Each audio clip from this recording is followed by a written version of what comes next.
and we live.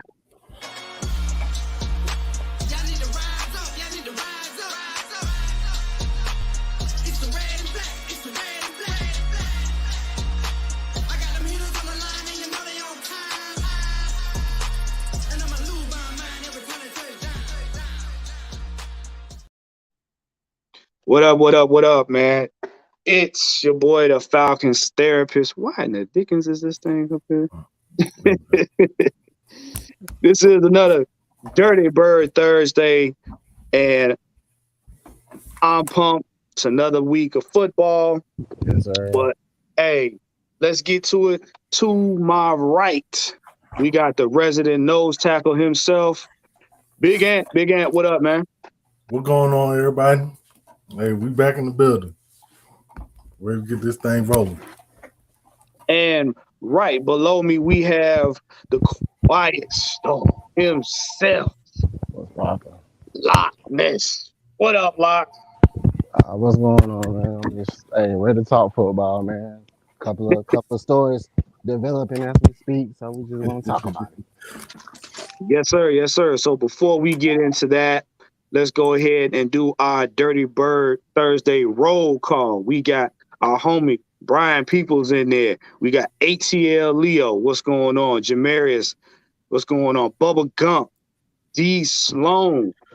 Oh, there we go. Home team. We got the Deacon of Defense himself, Blackberry. What's going on, Blackberry? What's happening? Your boy been under the weather, so I've been out of action. Been TKO for about a couple for weeks. A little while, but we back in here. We off the IR. Right, you on active roster now. we off the IR now. Say, put me in the game, coach. I'm ready. All right, we go. Let's see. Let's get through this. Finish this roll call. We got Jarvis Williams, D Coleman, Michael Sykes, Dreddy. Look, man, we'll get back to the rest of y'all later, but we have some breaking news to talk about. Whoo.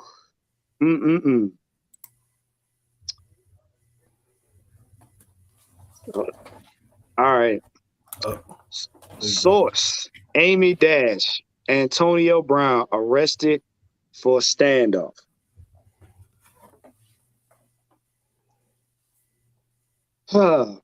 Big Ant, I'm gonna let you take this one, bro, because I'm already getting a headache. Man, look, bro. When he was with, who was it? The Patriots, I believe. That was like 3 or 4 years ago. I knew then that something was wrong with him, bro. Well, you know what? No, I'm gonna take it back further than that. His last few years with the Steelers, he started showing signs that he wasn't all the way there upstairs. And people, they tried to shrug it off and act like it was just him acting out and this and that. And then team after team after team, he still did it. Until, bam, now he done blew up. This is and just to give y'all context, source on Twitter, Amy Dash reported that Antonio Brown is reportedly engaged in a standoff with police and has locked himself inside his home, refusing to turn himself in on an active arrest warrant for alleged battery. Police negotiations are trying to reason with Brown using a megaphone. Brown allegedly has guns in the house. Bruh. Yep. Blackberry, what's your take on that, man? I mean, after what you just read, listen, before I get into Antonio Brown and everything about him that's just a bunch of bullshit, and I'm gonna start watching my language because I'm trying to get right with God. Yes, Lord. Yes, Lord. But he has guns in the house. Okay, I got guns in my house. So why does that have? My thing is, we know that he is a problem. We know this. We know he ain't got it all upstairs. Something is seriously wrong with Antonio Brown. But after what you just read, the report you just read out, the fact that they have to put in there, he has guns. He may have guns in the house, and, allegedly. Right. But I got guns in my house. But I ain't gonna. I got guns. No, don't do it. Don't do it. Don't do it to him. Don't do it. I mean, every other household on your block got a gun in the house. Yeah. Why does that have to be said? Why does that have to be reported? Because they want to make this. They want to make him be as much of a villain as they can possibly make him. That's right. And that's why.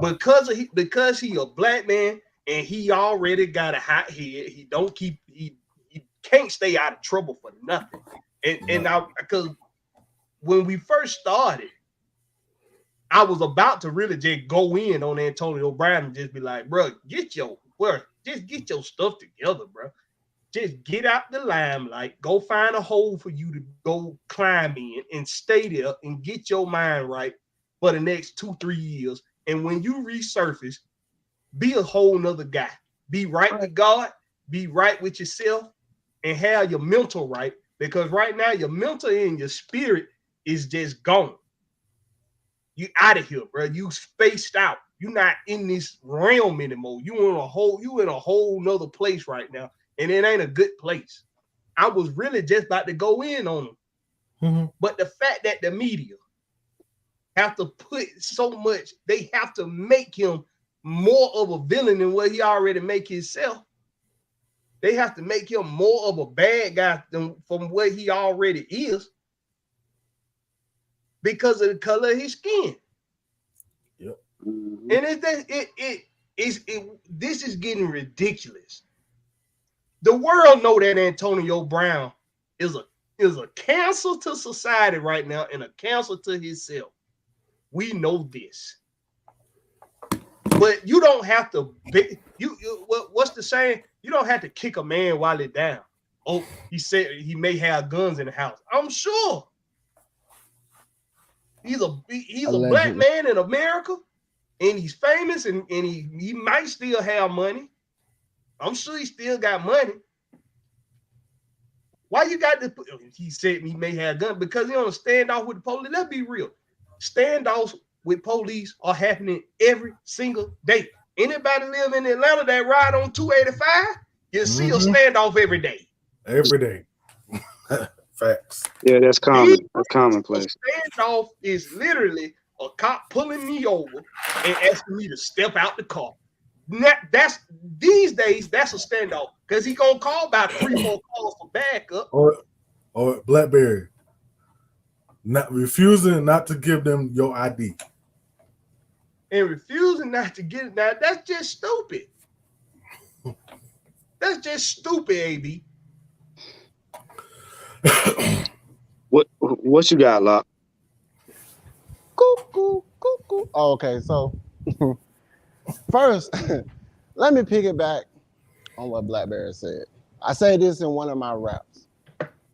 Paint me the villain, because I guess being the hero is holding down my ceiling.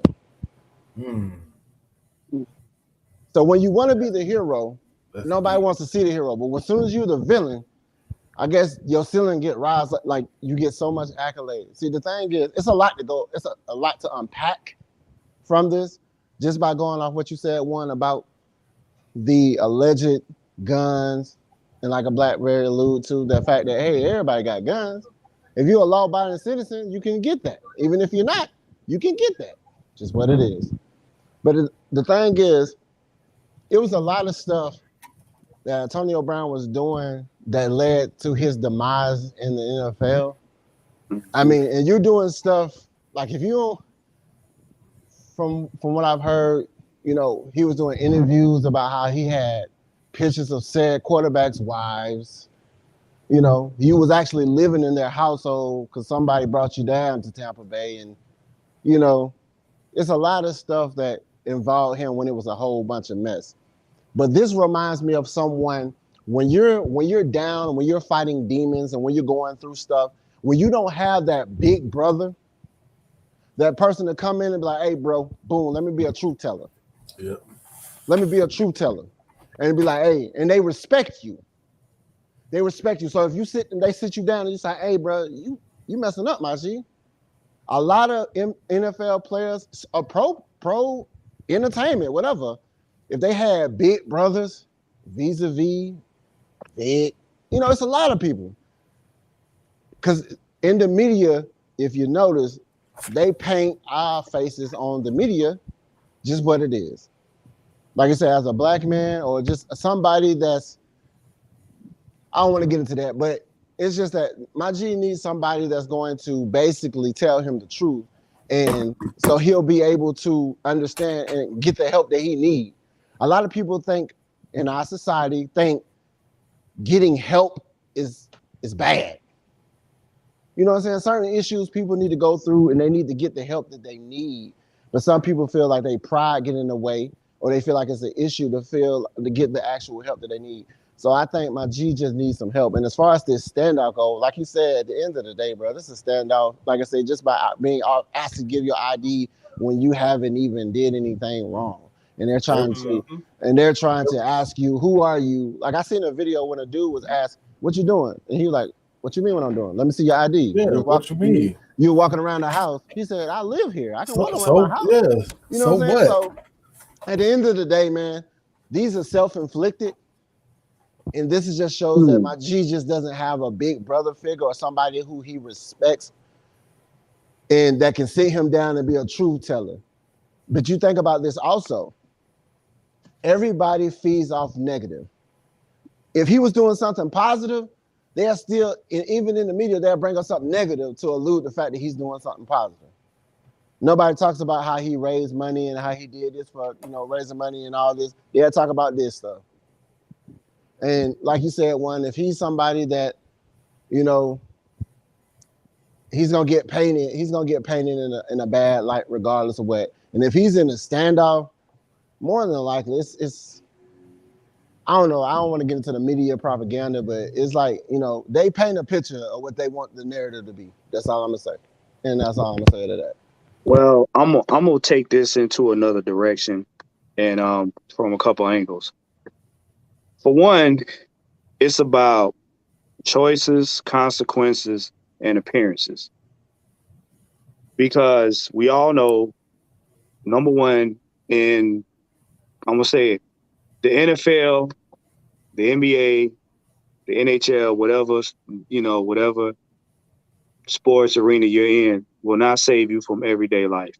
Period. It won't. It's not going to get rid of your demons, and it's not going to excuse you. With that being said, when you get to a certain level, you got choices, and you got certain levels of responsibility.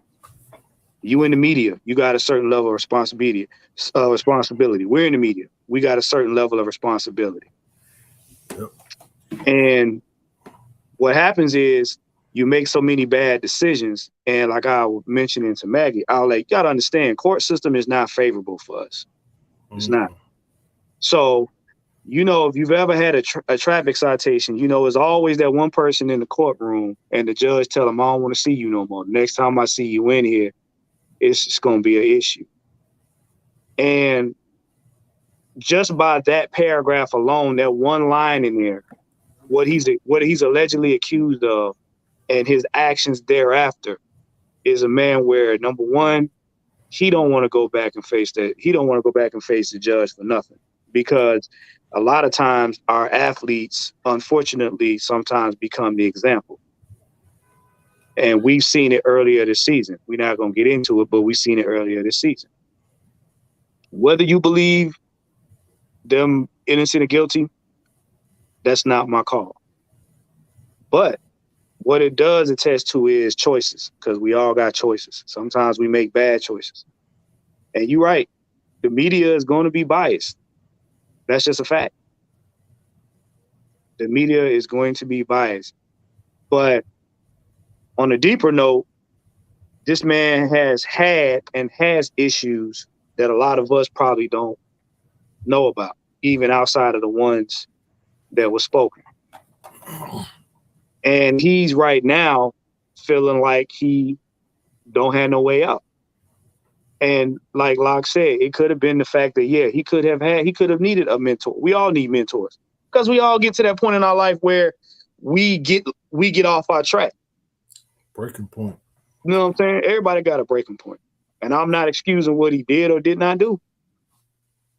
But stuff like this is why we talk about, one, it's always good to have somebody to talk to.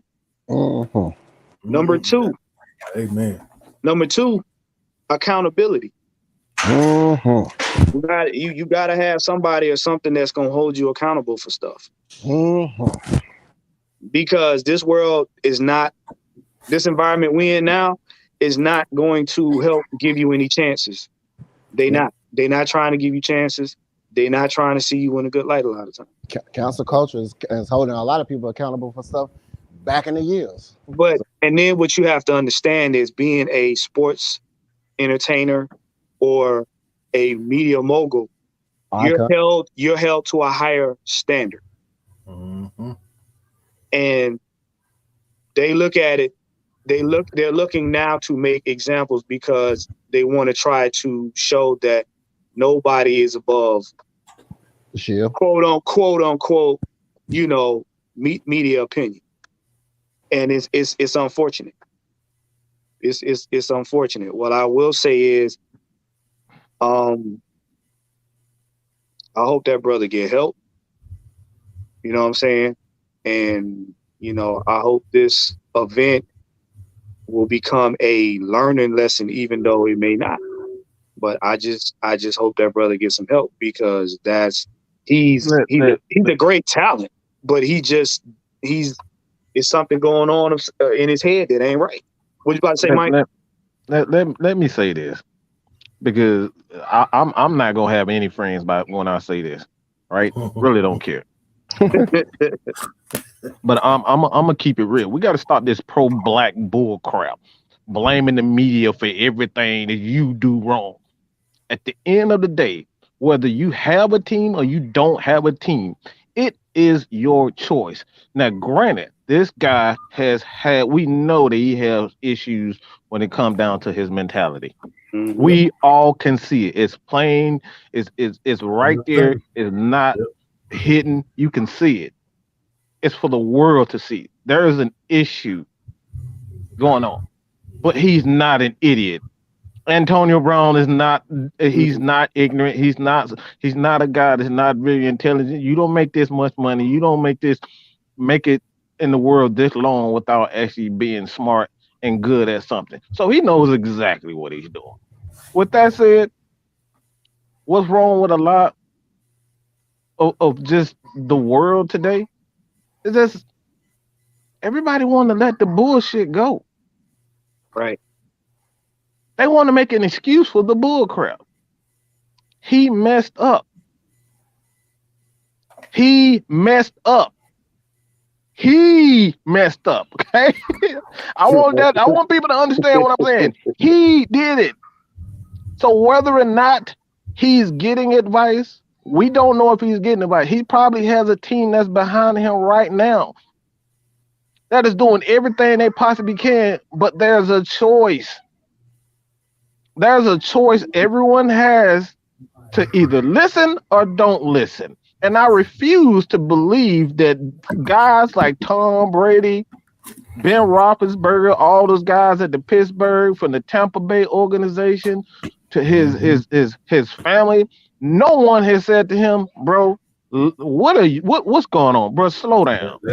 I refuse to believe that nobody's telling him he needs to slow down. So at the end of the day, stop the pro-black and blaming the media, because all it comes down to it when you having the same issues when it's an issue after issue after issue after issue after issue, it's no longer everybody else's fault. It is your fault. It's a Get choice. help. Get help. It's a choice. So Yeah. let's get down to the Falcons. Let's get down to this Falcon content, man. Y'all about, hey man, it's Yeah, what I was just saying I know how the media like to add more to the situation. and that's why it's That's his all fault. I was saying. That's exactly why it's his fault because the media is never It's going to his be our fault. friend. We know that. Yeah. We It's his we fault. know He the media is getting never going to be our that friend. kind of we know it's his fault. He getting that kind of attention. He getting that kind of we know that it is his fault. I mean, but don't make it easier for them to do that. Yeah. Antonio Brown, don't make it easier for them to do that. Whoever else that's out there in the public eye, don't make it easier for them to be able to push the narrative that they want to push. Yeah, my dad used to tell me, don't give somebody a stick to crack your head with. Exactly, man. Exactly. You can't give these guys ammo because they already want to hang you to begin with. Don't give them like I said. Don't give them the tree. Don't give them the rope. Don't give them the microphone. Don't give them the pen to be able to do it to you. Nope. And that's like I said. At the end of the day, at some point you got to learn how to stay out of trouble, dog. Mm-hmm. Yeah, absolutely. They say one time is a mistake. 2 times it's a decision. All right, let's go ahead and get to this next topic right here. Will Huntley get more touches running / passing this game? Need to. Mike, since you came in, bro, what's your take on this, man? Give us your take on this.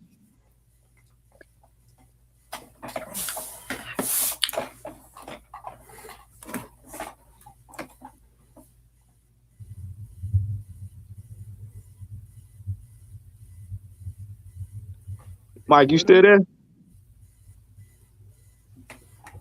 Say he's still here. What AT Alien talking about put that CTE on? What that is? Oh no. What is that? What is See, that? you know All right, that. go. Until Mike come back, and go ahead, give me your take on this. I mean, he should. I mean, the only attempt he had last week was for 12 yards. Mm-hmm. And then, bro, you show me somebody that can stop him coming out the backfield. Like this guy is a beast, bro. And they've already shown that they know how to use him in past games. And you want to lighten the load of CP. Yeah. So I would think that it would make sense. Mm-hmm. So, I mean, why not? Locke, what's your thoughts on it, man? The way I see it is, it's just game plan. You know, they draw up a scheme. They already know who's gonna get the touches. They already know that it's like situational football. They see a situation. I mean, Huntley's a change of pace back, of course, and he runs hard. So at the end of the day, maybe his number will get called this time instead of somebody else's number. We already know Algier and CP is it. You know, Avery Williams is sprinkled here and there, and Huntley. But sometimes it's the game plan. You know, we'll see how since we're going against a similar team the last game, he might get more upticks. You know, and they might use that to just preserve Algier. They might use that to just preserve CP, so nobody won't get hurt. So that's just the way I see it, man. It's just a change of pace, and it's based off of personnel scheme and figuring out the best way to adjust when we're playing. You know, but that's it for me. Like, I don't see any other way than just him just being somebody that comes in and get an uptick based off the situation, and you know, just in case somebody else don't take a little ding here or there. But I think, you know what I'm saying, he's gonna get his touches.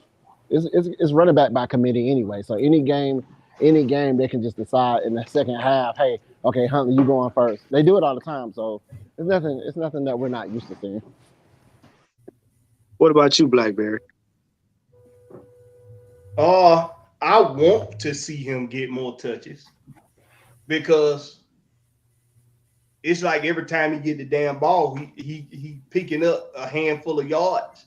Yep. And he running somebody over. That first man don't never get him down. He runs hard. I mean, I ain't gonna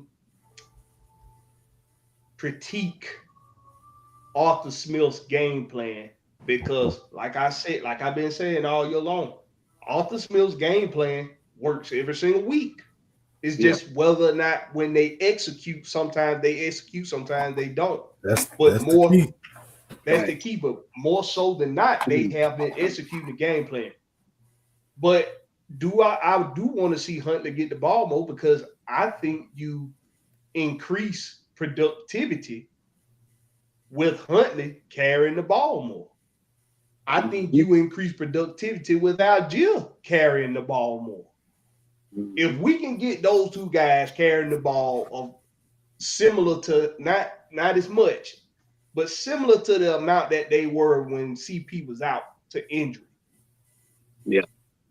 We know CP is going to get handoffs, but maybe incorporate him a little bit more in the passing game so that you can give 4 or 5 more touches to Algier. So you can give 5 to 6 more touches to Huntley. Yep. Because him just getting 1 carry, that's trash. nah, the dude he showed that he's too capable of being able to tote the rock for him to only get 1 carry.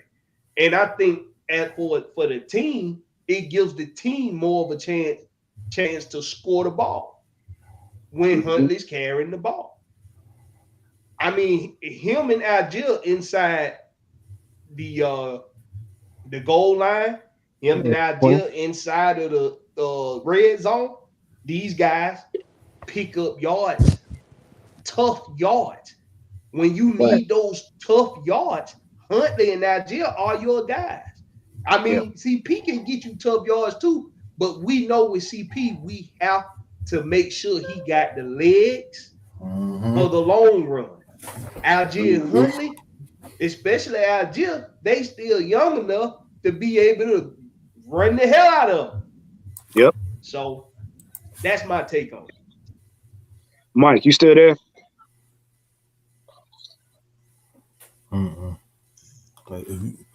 He's still there, but I don't know where he went. He must be feeding his cat or something. The cat needed some milk. The cat needed some milk. He needs some milk. What up, Night Rider? Night Rider, what's up with you? Ladies and gentlemen, boys and girls, children of all ages, cats, snakes, chickens. Hold on, wait a minute, y'all. I just received some breaking news. The reason why we found a motive for Antonio Brown's situation. Apparently, the girl refused to put that shit on, and that's why he threw the shoe at her ass. So that's your breaking news. But what's going on, everybody? How we doing? I can't right now. I cannot. Leave it in the Night Rider. Leave it in the Night Rider. That boy ain't got no So Night Rider, let me ask you a question. What do you think about this topic, man? What do you think about Huntley getting more touches, in the running and passing game? Yeah, I think he really do need to get more touches. Like Blackberry said, these boys young. These were spring chickens. They can run the hell out the ball, get the short yardage. Just need CP for the long run. Like, man, I really use CP for like first downs, second down, sometimes maybe just first. Okay. He got so much. It's so much that CP can do. You don't want to just run him into the ground. Right. Well, I'm glad you said that because for me, being a tactician, it opens up the RPO. Yep. And it gives the defense one more weapon that they have to now guard because you got to think. You got Huntley and Algier. We already know Algier is a seam killer. He gets you on the seams as a wrap. We already know Huntley will carry your whole defensive line 5 or 6 yards by himself. Then with CP being able to either run the ball or catch it, that then makes their defense honest. It forces them to be honest. And then you still can't count out Mariota, because if they happen to stack the box, Mariota with a proper snap can't get you 5 to Ding 7 ding yards. ding Yeah, ding ding ding. Yeah. You win a We- prize. You win. We Ding, talk ding, about ding, you, ding, ding, Malvin. ding, ding, ding, Yeah. ding. That shit right Talk there, about what you you. just said. When Proper he snap. snaps the ball right, we can do something good. All right. When he snaps. Right, Yeah, Doman. Right. We talk about you. right, Johnny, tell him what Right. he wants. because without that, don't none of it work. None. But also too, it's like Mike and them was talking about on the last show. Now we're getting into the point where every game now, in this sense, got to be played like a playoff game, like we already in it. So that running game is going to be vital. But in order to make that happen, like I said, we gotta preserve CP. We got to. We can't have him fizzle out in the last couple games. We can't. And now that we have some running backs that actually can literally wear down defenses at will, yeah. But it's gonna come down to making sure that we get proper snaps so that Mariota can facilitate the ball right. Because if Mariota can't get that ball right, Huntley is basically rendered ineffective. May I say something, please, guys? Go ahead, Mike. Go ahead, Mike. Let's just be honest. That bullshit about Mariota being an effective passer should just die right by now. It's week 13. It's week 12, week 13. Let's just kill that. All right. We're at the point where we need to get the most out of Marcus Mariota. Right. And that's using all his skills at this point. Because if he's not an effective passer at this point, he's not going to be effective passer. Right. The handwriting's on the wall. He is what he is right now. And that's what we need to do. We need to focus on getting the most out of him, using his leg, using the RPOs, having his ability to run around, extend some plays, the reverses, do the things that he's good at. That's what we need to focus on. Because like I said, if he's not an effective passer in week 12, week 13, it's not gonna happen. So let's just keep that real. And I'm glad you brought that up, Mike. It's just have him check the ball down more often. For some reason, he don't like to check the damn ball down. Well, see, here's ball down sometime. And I'm glad y'all brought this up, because if you look at this past game, if we pay attention to how they played us when they made their adjustments, is the exact way that we should be wearing teams out, now that we know that Mariota's not really going to be 30, 40, 50 time passing during the game. If you notice, what wore our defense out the most was those misdirections. Well, we knew that before the season started. Them counter runs. And those misdirections, because you got to think about it. What have I always been saying on the show? Marcus don't need to, if he throws a short pass, it needs to be less than 15 yards. And it needs to be the receivers he knows can make them catches. He knows OZ can catch it in certain instances. He knows Bird can catch it in certain instances. You just want short passes, because all we need to be doing for the rest of the season is playing the first down game. We need to be focusing on getting first down, extending the drive, not being cute, not trying to throw Hail Marys in the end zone, but get these first downs so that when we get in the red zone, we can do what we do best. Run the down ball. Right. That's it. At this point in time right now, all that cute stuff, that stuff is done with. Because these games, we have to win. We got to win. And like Mike said, Marcus is who he is. He is who he is. So you either going to use him where he's good, or you're going to fall on your face. Simple as that. Right. Yep. Just like Ric Flair. Ric Flair with the drip. All right, let's go ahead and get to this. Ric Flair before we get his ass knocked out. let's get to this. Let's get to this next topic right here. Oh gosh. All right. Look, this is gonna be one of them. This is gonna be one of them Pepto Bismol Thursdays. So, but former Atlanta Falcons running back Michael Turner arrested on time investment charges. Oh, listen, I'm coming to join you, honey. What is y'all doing? Lord help us. Dummy. Hey man, if I leave out here, man, I'll be right back. My phone about to die. That can't Man, I mean, is you putting crack in the eggnog? Is you putting crack in the eggnog? Oh. Come on, bro. That boy cooked French fries short of a head meal. Y'all have y'all read the story on it? The whole report on it? Hey, And I got to put that shit on too. I couldn't.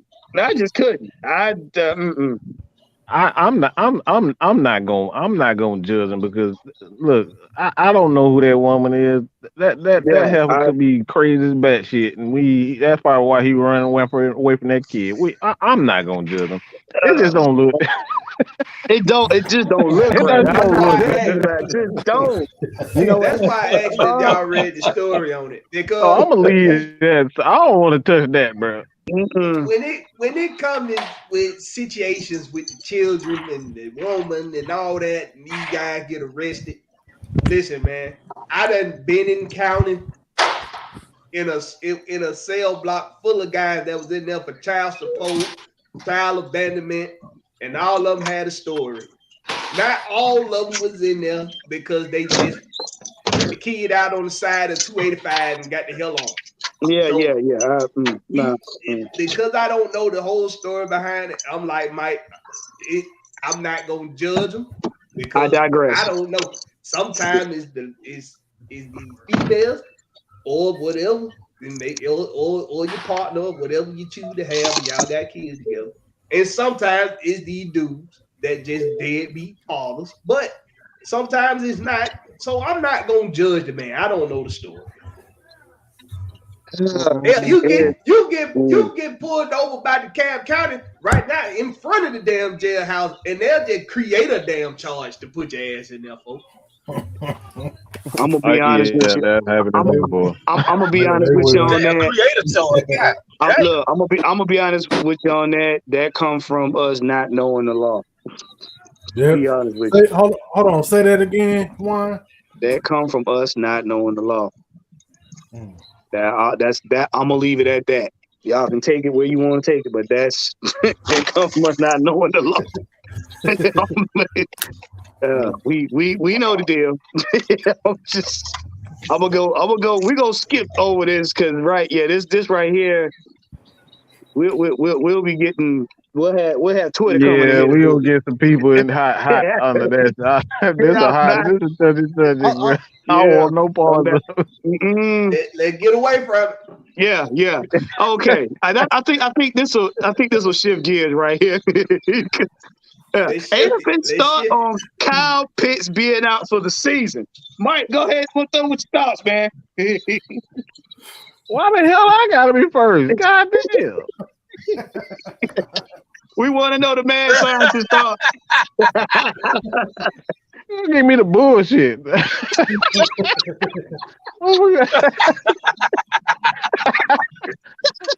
hey, man.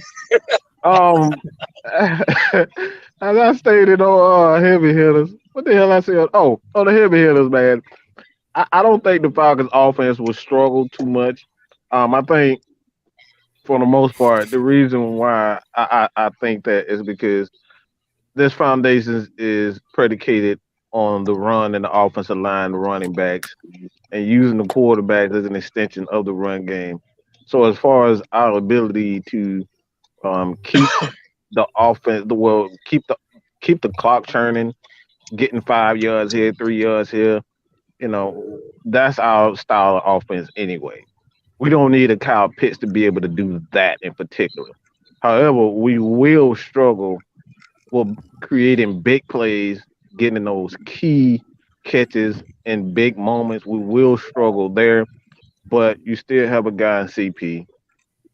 He still has that ability to be a wide receiver, which is a lot more easier. It's a lot easier for guys who are wide receiver versus a running back. A running back is just physically demanding on him, so he won't have to have he won't worry about the physical um, aspect of a football player. So we'll be able to use him where he's comfortable, catching the ball out of the backfield, creating mismatch with his speed. Opening it up for Drake. Michael Pruitt is playing pretty. I mean, he's playing pretty good. Nobody will mistake him for a Pro Bowler, but when his number is called, he tends to come through for us. So you got Mhm. him. You have Tyler Algier, who's just absolutely amazing, and he's going to move up the ranks as far as rookie rushing is concerned. He's nearly what 500-600 yards rushing. The NFL or the Falcons record is 1,000 and something held by hey, um Hey, William uh, Andrews or somebody? uh, uh, um it's a block, but he's about a 400 and some yards away from Falcons rookie record. So I don't think the Falcons will struggle offensively, but they will struggle getting the big plays, those chunk yardage, without a Kyle Pitts. Yeah. What you got, Locke? Well, just like man Mike said, man, I Pruitt has been stepping up. Like I said, he'll make them big catches. He reminds me of how Austin Hooper was, where nobody was paying attention to him and he'll be completely open. So Mm-hmm. it, he got good hands, and he's not fast, of course, but he makes those big plays. And just like they said, as far as the as far as our offense, it just opens up the playbook to run. Like you said, use Mariota for what he is. We know what he is at this point. Go ahead and make sure the RPO is available. We got the running backs in position. Disguise some of the coverages. I mean, the plays as far as the formations go, or run people out to do something different. And hopefully, what I'm saying, Mariota go ahead and start checking down the ball, because it does be open. Pretty much how teams kill us in the middle be open for a lot of the plays where Mariota just either don't run when he has the opportunity, or he don't pass it to the person. But I think our offense is still going to be what it is, because we've seen what happened when, Kyle have, like, if you look at it, Kyle ain't out there like all the time. There's certain players that, sub him out and we'll still make stuff happen. We just got to do that the rest of the season.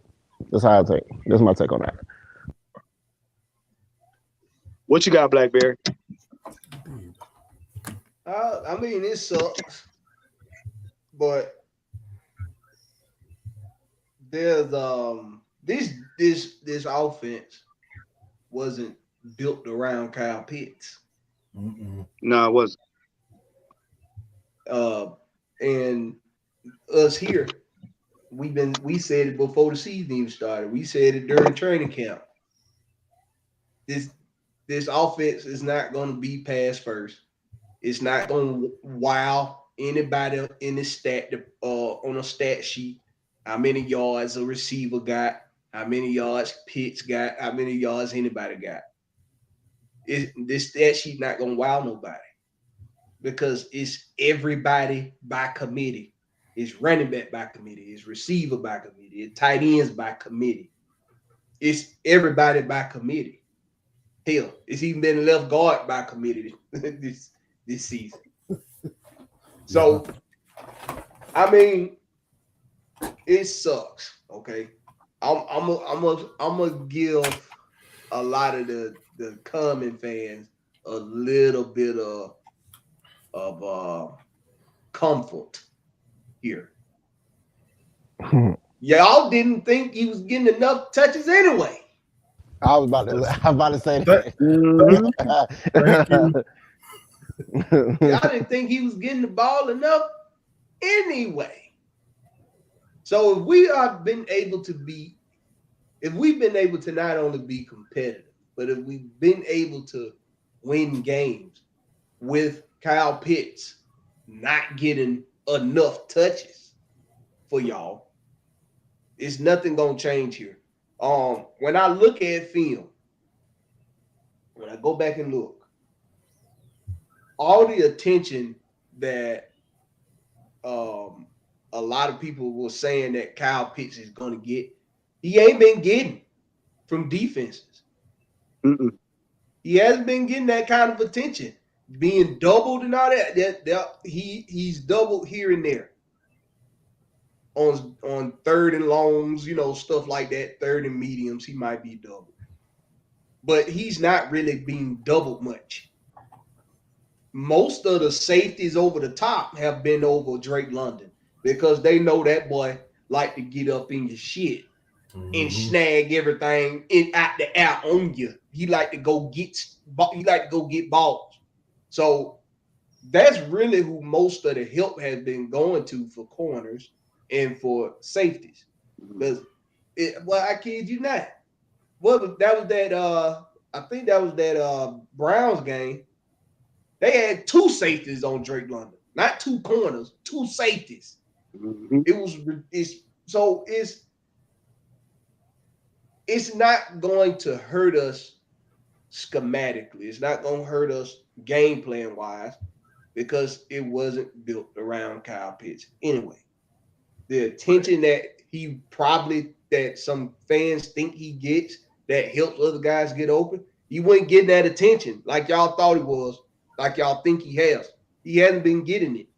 Guys, so when Zacchaeus get the ball, when Bird get the ball, those guys getting the ball because they're getting open. Mm-hmm. And the play calls for them to get the ball most of the time. Every now and then, Marcus goes to a second or third read and he gets them the ball. But mostly it's drawn up for them guys to get the ball. So this offense is not going to skip a beat.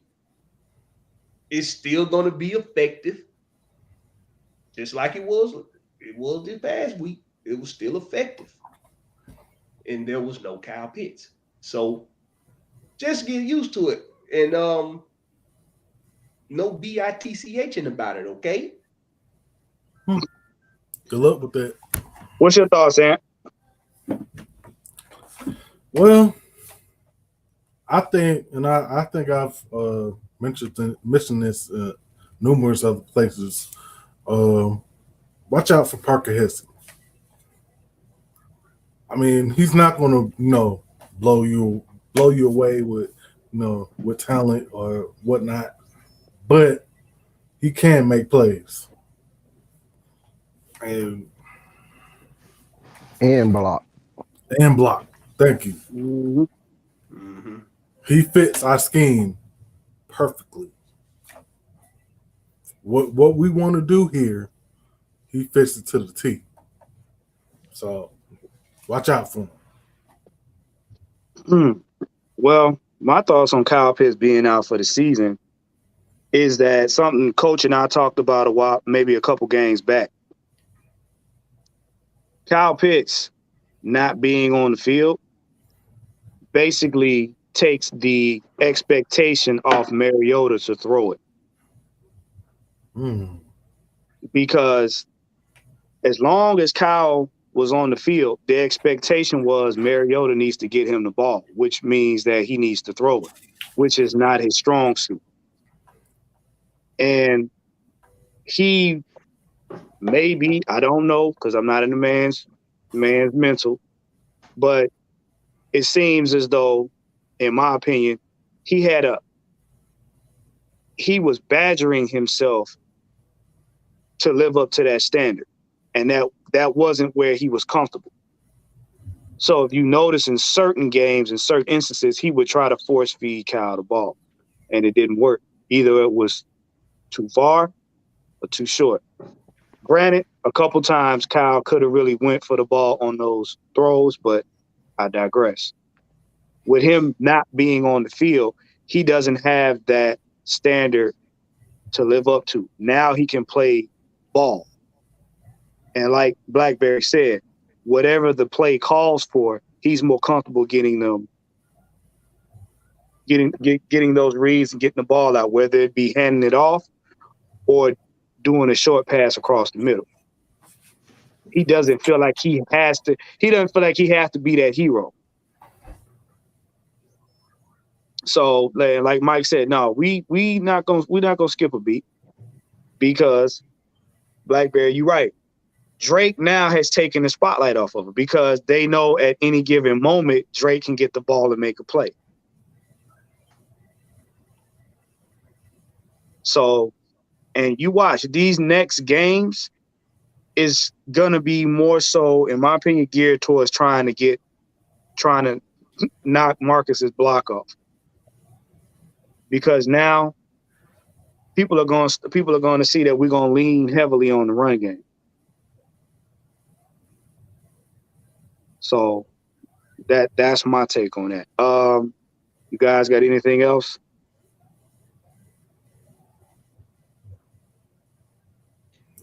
Say, Mr. One. I'm just laughing at this fool in the comment section. What you saying, Ant? What is That fool say? This right here. Talking about we should trade Kyle Pitts if we're not going to use him next? Like our own text. I think that's my classmate Josh. Josh, if that's you, don't say no stupid shit on here. Love you, bro.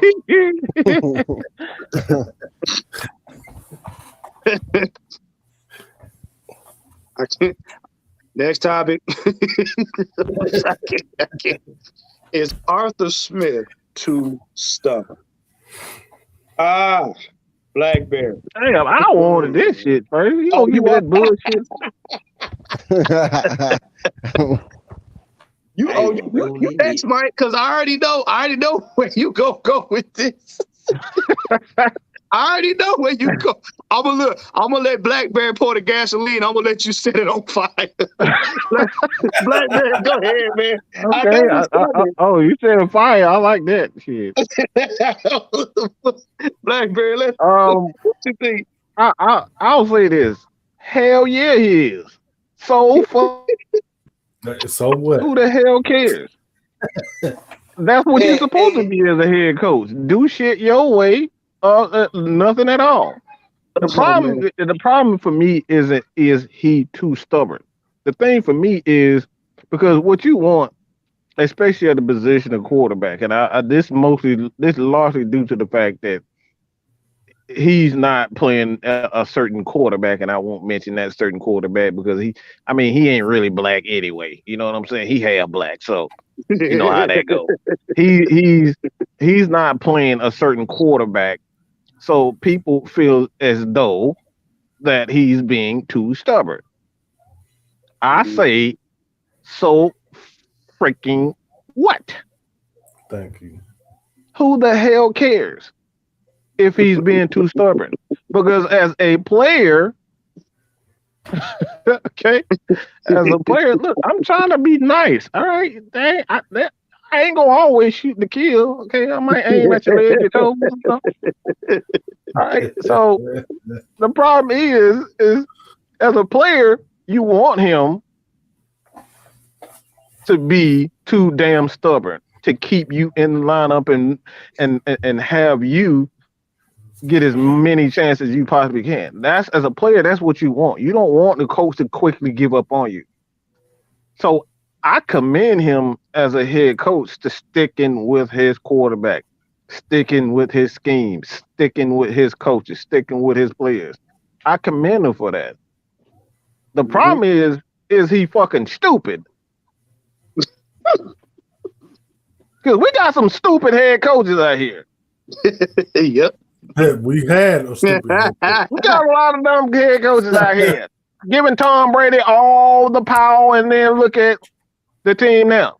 Everybody gone. Because y'all gave Tom Brady all the power and now you look at the organization that look like absolute crap. Same thing with Green Bay. They gave Aaron Rodgers all the power and look at them now. They look like absolute crap. Arizona, they gave Kyler Murray $50 million thinking he was the answer like Allen Iverson. And guess what? They look like absolute crap. You see the problem? I just don't want stupid. That's my problem. So absolutely, Arthur Smith is stubborn. That's the way coach is supposed to be. They're supposed to be stubborn. What you got, Blackberry?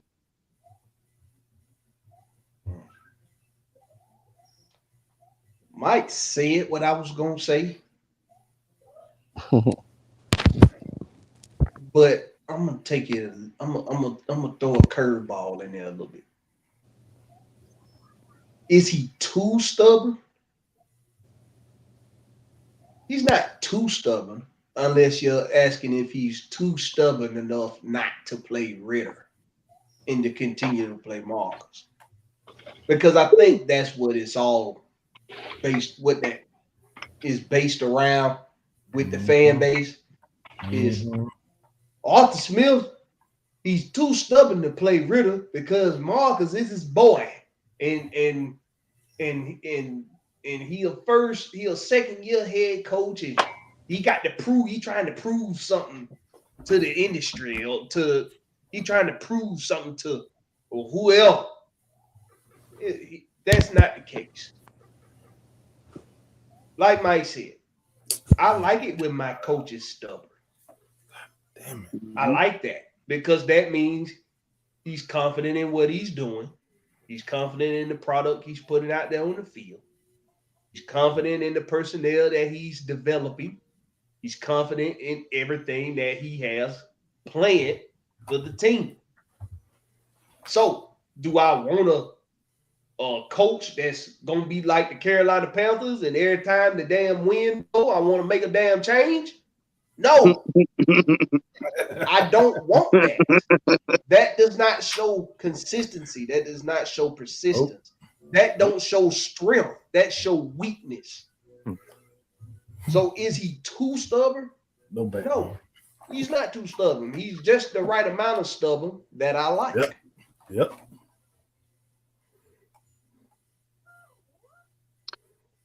What you got, Locke? Okay. I'm looking at it like this. I think he's stubborn to a point where we was already written out before the season even began. So it's like, at that point, it's like, who cares what y'all think or who want, like the media, some of the fans, like we all like, who cares? Y'all already run us out. So I'm gonna do it my way to get the results that I want. And another way to look at it is, it's not really as far as being stubborn, it's being sticking with what you already decided to do and standing behind your decision. Accountability. There we go. In the games that we're losing, we're like a less than a touchdown away from winning. So you look at it, the fact that we're still in these games is something that he's doing right. I mean, it's not more so the game plan. Sometimes it's the execution. So I think the people that they're talking about is stubborn is the fucking fans. Excuse my language, but it's the fans being stubborn, or even giving this team an opportunity. I said it before. What is considered a winning season? Our record, or the small things that we've done to improve? And that's all I'm gonna say on that. What you got, Ant? Damn, I agree with everything. Like, but I don't care if he's too stubborn, because I would rather have this type of coach that we got right now than the shit that we had before. Soft serve. I'm sick of that shit. The brotherhood. And this, bro, look, I'd rather have a coach that's going to stand by you no matter what than let's just forget some shit in the biggest fucking game of the whole year, and then now I don't know what to do. What? I'm gonna put it to you like this. It's called being a grown man, making a decision and standing on it. Like my brother said, That what that it's called being a head coach. You don't say. Because at the end of the day, you got hired by Arthur Blank to change this team and change this culture. This man said we have an identity. This is what it's going to be. All of those that don't fall in line with it, got to go. Y'all got mad. Then he said, this is my quarterback. This is who I'm going with. I know his potential. Y'all got mad. Then he went in the draft. He said, we want this, this, this, and this. We picked them. Yep. Y'all got mad.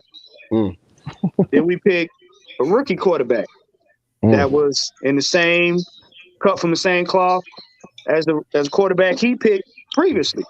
Y'all got mad.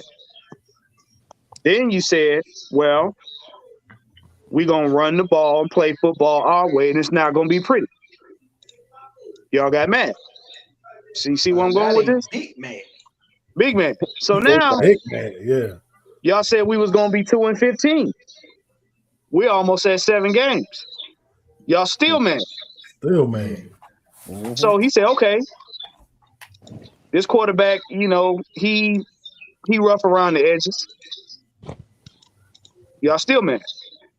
Although he been in the league 8 years and only played 6 out of those 8 years, this being his first year back, y'all still mad.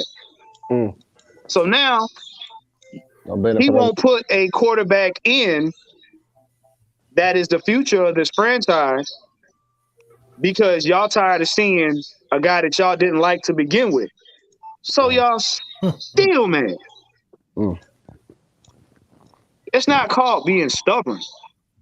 It's called being sovereign in your decision making and creating a culture and sticking to that identity. Y'all call it stubborn because y'all some spoiled brats and nobody's listening to you kick and scream on social media. Are you still mad? Can I say something right quick? I just want to.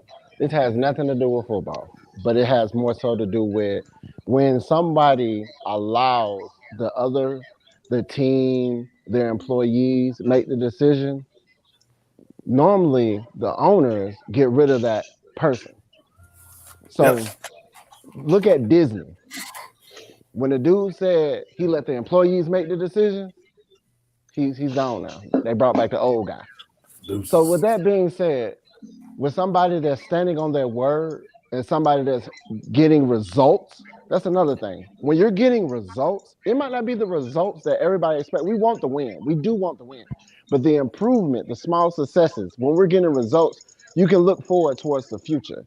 So when he's somebody that's not being led by his players, not doing the Jerry Jones, I call it doing the Jerry Jones, not doing the Jerry Jones, and you're standing by your word, he's going to be somebody that one Arthur Blank will, want to keep because he can see the results of, and probably he wanted somebody that can be stubborn because he's seen other past coaches that we had, Jim Mora, Mike Smith, Dan Quinn.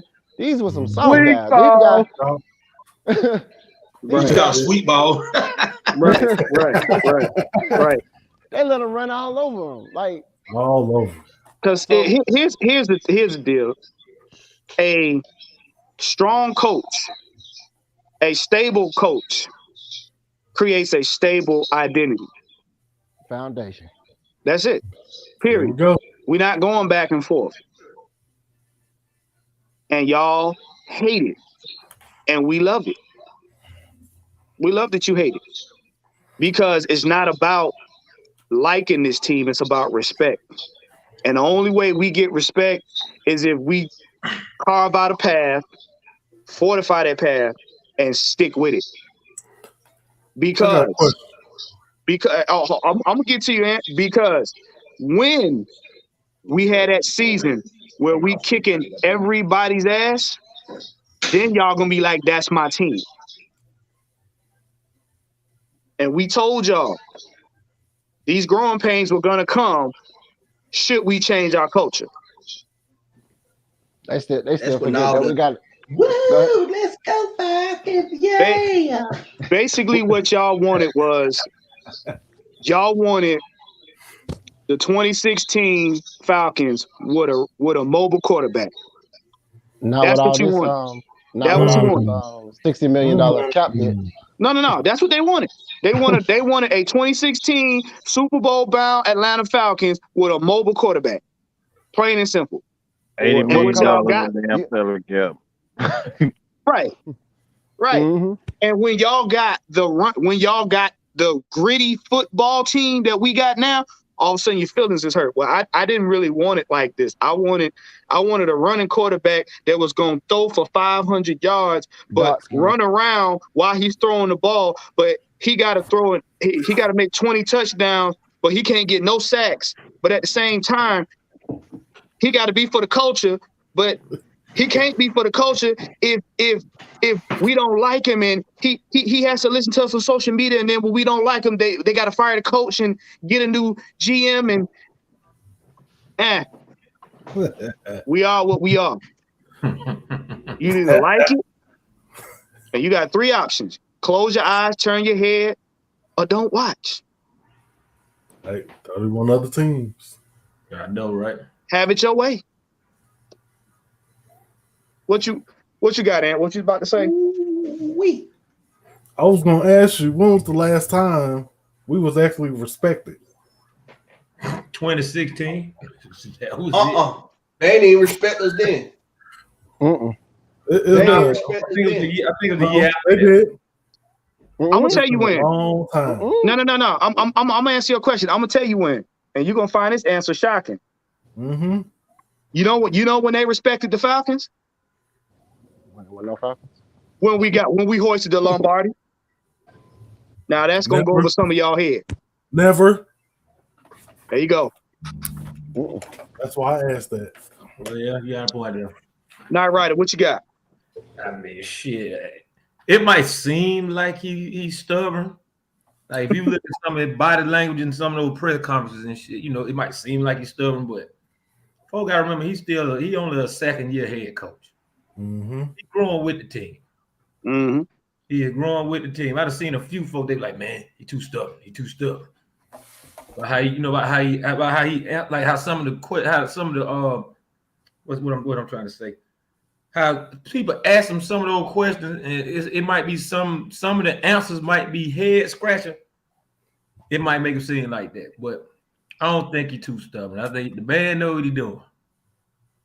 Let him do what he do. He growing with everybody else. So everybody just calm down, take your smoke break, take your bath, let the man do what he got to do. Let me ask a question. Is it that he's too stubborn? The question isn't, is he too stubborn? The question is, does he care about y'all's opinion? Absolutely of not. how to run the team? No. That's what you want to ask. To the no. See, because if you look at that, is he too stubborn? We've all heard this term before. Oh, that person's too stubborn. In actuality, you want to know if that person cares about your opinion of what they're doing. Ain't got nothing to do with being stubborn. Mm-hmm. And we have said on here a multitude of times, they don't give a shit about our opinion. Nope. He was hired as a head coach for a reason. He ain't an opinions coach. He ain't an emotional in your feelings coach. He's a head coach to run a team the way he thinks it should go. That's his job. And he's passionate about it too. When we don't get the plays, you can see him fired up. You can see him cursing too. And that translates to the locker room. Yeah. He don't stand there just like Dairy Queen. Wait. Point out this too. You remember when we had won that game and he was having a beer with the team? Yeah. Come on, man. Okay, and I'm gonna bring something up, and I know Mike probably gonna fall out laughing when I say this. Are y'all paying attention to Georgia? Absolutely, you better believe it, boy. Go Dogs! Oh God, You know where I'm going with this, don't you, Mike? No doubt. If y'all pay attention to Georgia, Georgia has bought into what Kirby Smart is trying to do, even with the mighty midget at quarterback. Mighty midget. Even with the mighty midget at quarterback. Yeah, Why that's do you when he think- ain't throwing the damn ball and throwing backwards like he damn Harlem Globetrotter. That's my point. That's my point. That's my point. That's my point. That's my point. It's finna be back to back. That's all I know. Look at how much smoke they got. Even when you mention that dude's name, some people just blood pressure go up, but they're winning games. Why? Because they bought in. The coach grew with his team. Your players play differently for you when y'all in the trenches together. This is what y'all got to understand. 23 gonna be a beast of a year. Mm-hmm. But y'all complaining because you're not looking at what's going on right in front of your face, which is he's part of the process. And like Knight Rider said, he's growing with the team. That means his players will play harder for him in situations when it comes down to it. That's that Tony Dungy mentality. There we go. Yeah, right there. The one thing they say in football that kills a team is when a coach loses the locker room, game over.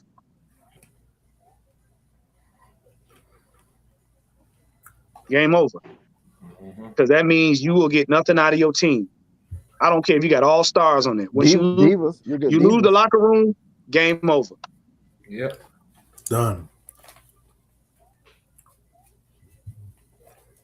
All right, let's. Do y'all know what the Falcons, what they are ranked at? Not ranked, but in the power ranking.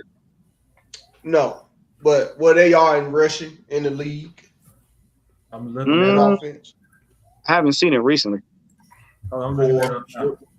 They're fourth.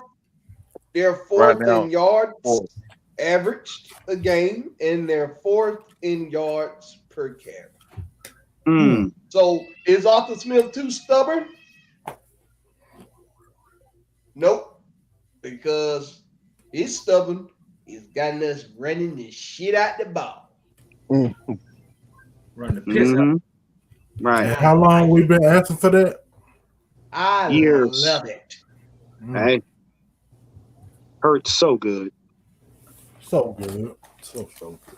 But we going to get ready to pay some bills, and I'm glad we have our Billboard expert to bring us in here during these holidays.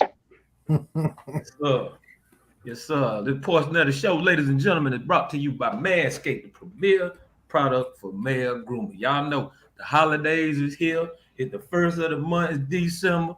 You know, everybody going to be getting all them good old gifts, and you're going to get your stocking stuff. But, you know, you might get an extra gift later on, but it won't go down because you got too many lumps of coal under your Christmas tree. So we don't need y'all doing all that right there. Just go on the website, go to Manscaped, y'all check them out. Put in the promo code AFN, you will receive 20% off your order. And you know you get free shipping. You know y'all like shit, especially the holidays, man. So yeah, man, go over there, check them both out, man. They're gonna take care of you, dog. Like I said, we don't need y'all. We don't need no hair in the cranberries. We don't need no lumps of coal under your tree. You need to go ahead and just trim your tree. You know what I'm saying? Trim your tree, man. If you trim it down, she won't frown. You keep it clean, she won't be mean. Man. Hey, yo, what? Let it whip, do you flip? Yes, sir. Now, this right here gonna be one of them topics. Where are we going wrong? And I'm gonna let you start this one off. You know what? Despite the week that he had last week, Blackberry already know where I'm going with this. I know where you're going. Why in the hell is Michael Walker still starting on this goddamn football team? Hey, Simon, he did get him an interception last week. I don't care. That's because he put an invisible cloak on, and then he put the invisible cloak on. He took the bitch off, and that's what the hell happened. He pulled a Harry Potter trick. That's what the hell happened. He borrowed the cloak from Harry. Yeah, he borrowed the cloak from Harry. He ain't sealed. Go sit his punk ass down now. That's where that's where we go wrong. Cause I mean, Juan said it earlier. Every time somebody wants to attack us, where do they go? Right up the middle. It never fails. And Suki Honda syndrome. And it's wide open. Be more specific, and they go right at Michael Walker. Park that red sea, because it's wide open. I mean, be honest with you, if you got your thigh beat out, somebody gonna look at it. No, man. We're gonna call Michael Walker Fourth and Industrial, man. I'm just saying, if you got your thigh meat out, somebody gonna look at it.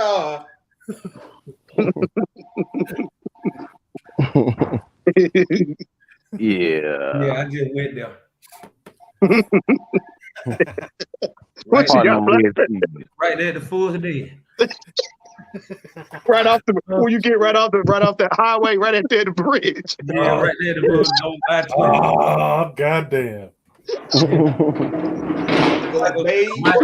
Michael Club Wax Walker. Club Wax. Go to Babes, so you go to Club Wax. Hey. Which one you want, Michael? Michael Club Blaze. Go to the hotel. Club Blaze. They giving him $40 off top. His stage name is Sexual Noodles. Oh man. And that is a good cat. Walmart brand. Hey, that boy, he had a travel log right there when you get off I-20, right there. Where are we going wrong? Go ahead, Blackberry. The people want to know. They want to know where are the Falcons going wrong. They got to know. They need an answer. Well, he about to Teddy Pendergrass, y'all. Well, y'all don't understand. Now, my big dog, Big Ant. He hit on some of my point already with Michael Walker. Trash bandicoot ass. I don't care about no interception. I don't care that he got in some people's way and made a tackle. I don't care. Look at the comment. They already know what the hell we talking about.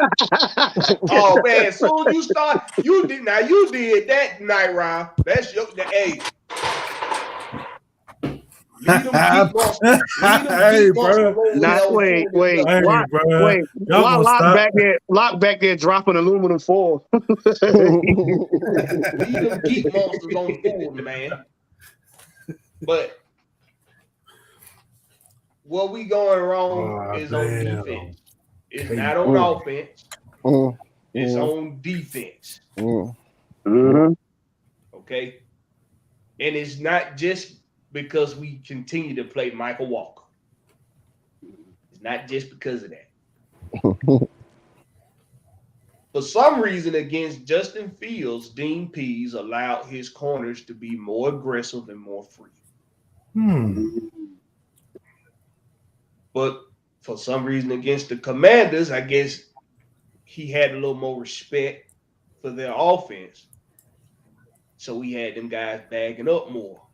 He let them be aggressive at times, but I saw him divert right back into that off man. Just keep everything, just off man, keep everything in front of you. Give them the yard, give them the catch. Yeah, give them the catch. Just go tackle them. I don't like that. As a defensive guy, I don't like that, bro. Nope. There's something there's something very, very shaky about that play, about the play calling on defense when it comes to Dean Pease. And I'm not saying it because I think he's a bad coach, because I don't. I think he's a damn good defensive coordinator. Mm-hmm. I'm saying it in a matter of this.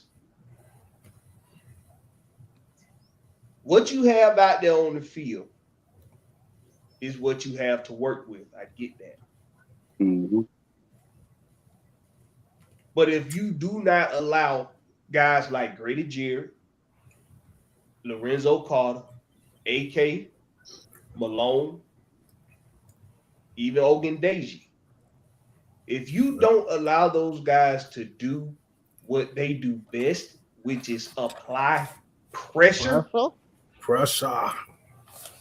if you don't allow them to get home at times, because receivers and tight ends and backs got so much space to be able to catch the ball 3-4 yards over the line of scrimmage.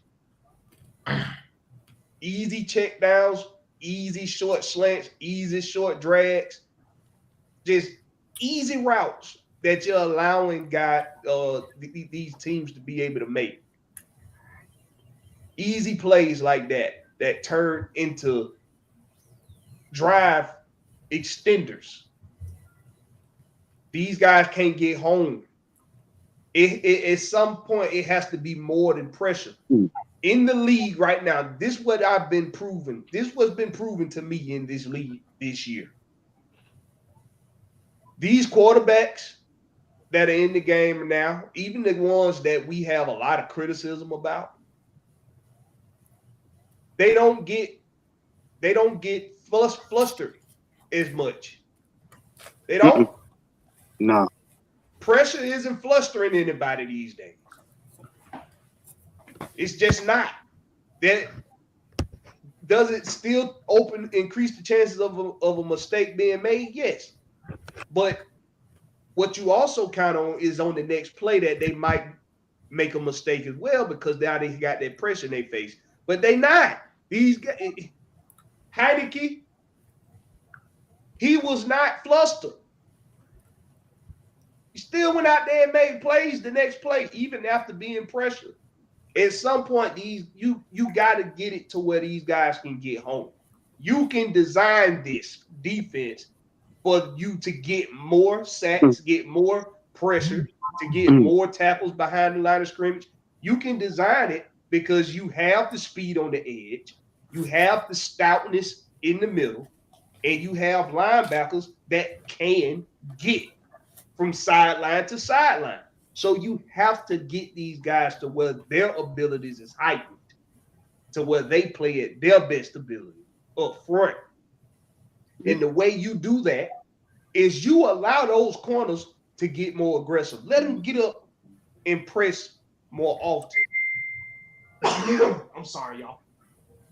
Let these corners come up and take away, because even if you don't want them to press, let them come up and be 5 yards off the ball. Yep, 5 yards. Instead of 7, 10, 12 yards off the damn ball. Because clearly what you're not showing them in practice is how not to retreat when you got that much space in front of you. Because at the snap, they're retreating. Even though they got 17 yards between them and the receiver. Yep. It's too easy. Anybody can go out there and pick you apart when you're doing that. It's too easy. I don't care what nobody say. You have to design this defense better than what you have been doing, because we could take off in some games. But if we continue to let drive be extended the way they have been, it's going to continue to be these nip-tuck games every single week. And at this point of the season, I get it. It is what it is. Nothing's going to change. But maybe you need to have a change right now on defense. That's where we're going wrong. Dean Pease needs to be more aggressive. He needs to be more aggressive. Let me add a little something to that. The problem is not really aggressiveness. The problem with this team is the lack of what I've always stated: the small, intricate details of football. When you do these three things, you allow yourself you put yourself in position to make big plays, sacks, interceptions, get off the field on third downs. When you're missing tackles, when you're in the wrong gap, when you don't set the edge properly, how can you get those interceptions? How can you get those sacks? That's what players. That's where the players going wrong. And Missing that's tackles. where so it's not necessarily a lack of aggressiveness, because even if you're aggressive, guys got to be in the right place when they are aggressive. So until the players show that they can consistently be in the right place when he wants to be aggressive, there's no that like you're playing with fire. It's Russian roulette when you go out there. All right, we're gonna be more aggressive. Well, if this guy is not in the right spot and they're aggressive, guess what? We get exactly what we saw in Cincinnati. Those guys right in the middle of the field, wide open, play one. It was a blitz. They called it, and those guys ended up having a big play. So it's not necessarily Dean P doesn't want to be aggressive. These guys got to do a better job of small, intricate details, being able to set the edge properly. Because if you go back and look at this game against Washington, all they were doing is doing the same thing over and over again, misdirection. And then you had Richie Grant flying all over the place. He running in the back of his own players. He's missing tackles. Jalen Hawkins, the same thing. He flying all over the place, missing tackles. Darren Hall, I don't know what the hell he was doing, but he playing high and go seat. He put caught up in the moment. So it's not necessarily Dean P doesn't want to be aggressive. You got to give. Look, let me make a small analogy. You trying to teach a 21-year-old, let's just say a 16-year-old, how to shoot a gun. And you know, for the most part, mentally, is he prepared to shoot a gun at 16 years old? So why would you put a gun in a 16-year-old hand and say, all right, go get him?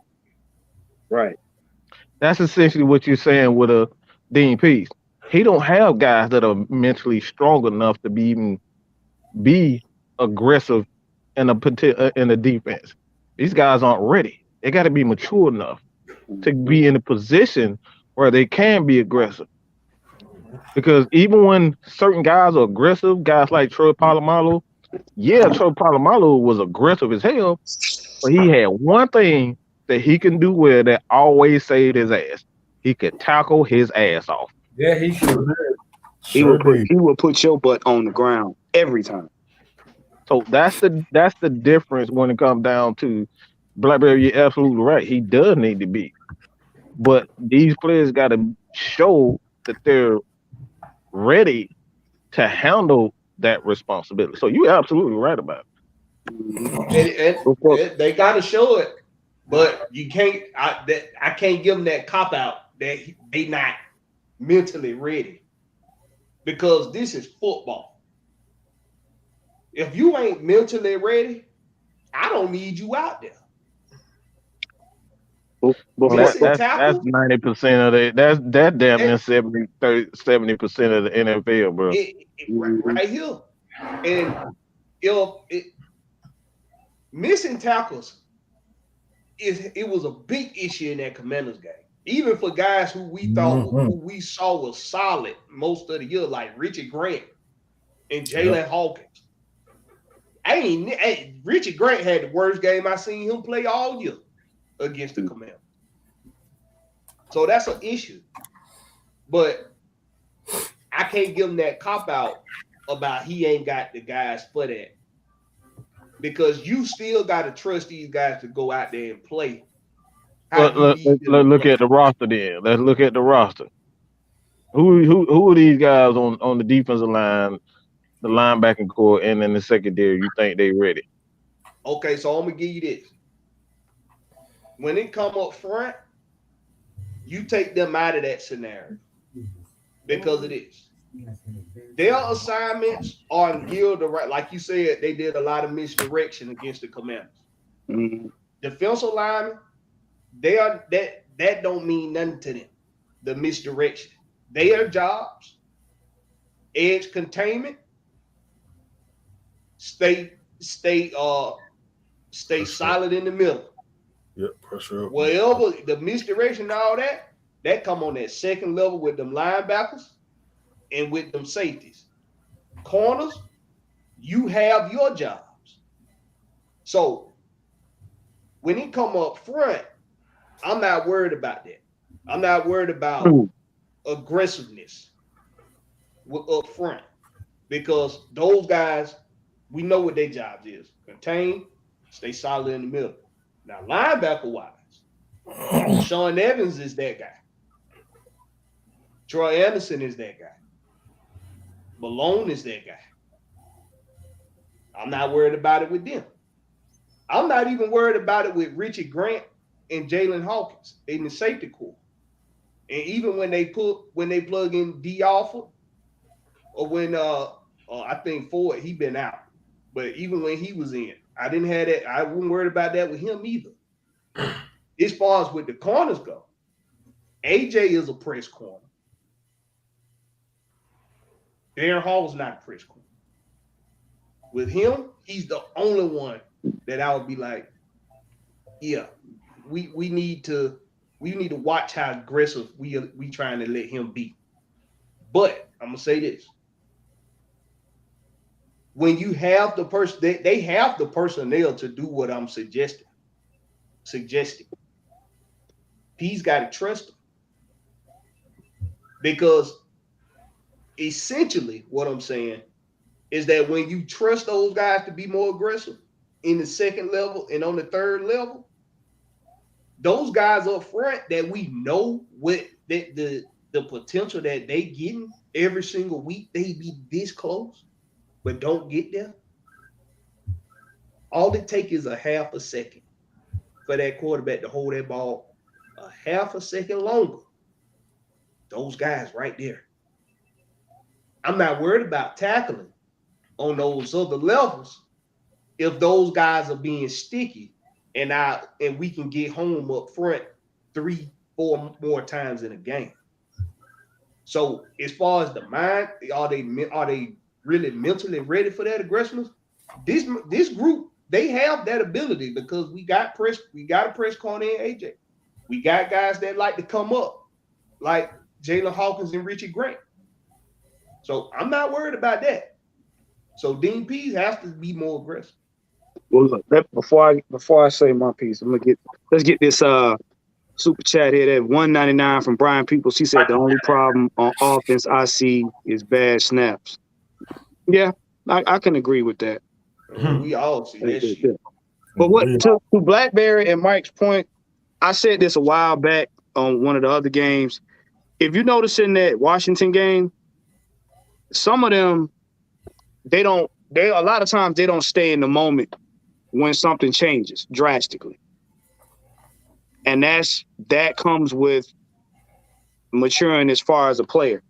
Because a veteran player, when something changes, like Blackberry said, a lot of times a veteran player will kind of like, he'll hone in on what's going on before making his move. A rookie is just going to follow the game and get caught up in the foolishness. And that's what you saw.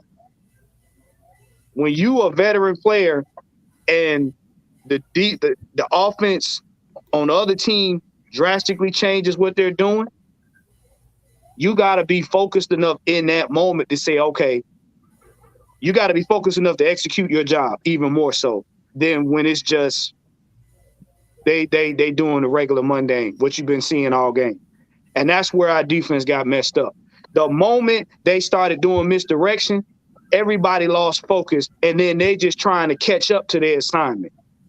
That's why you seen people bouncing around that you didn't normally see. Let me ask everybody a question. Do we all agree that Falcons need to be more aggressive? Yeah. Mm-hmm. back there playing Mario. All right. That's on- This is the second. This is the second question I have for you. If we all think the Falcons need to be more aggressive, this is the second question. I got 3 questions. The second one: do you trust Dean Pease as a defensive coordinator? I do.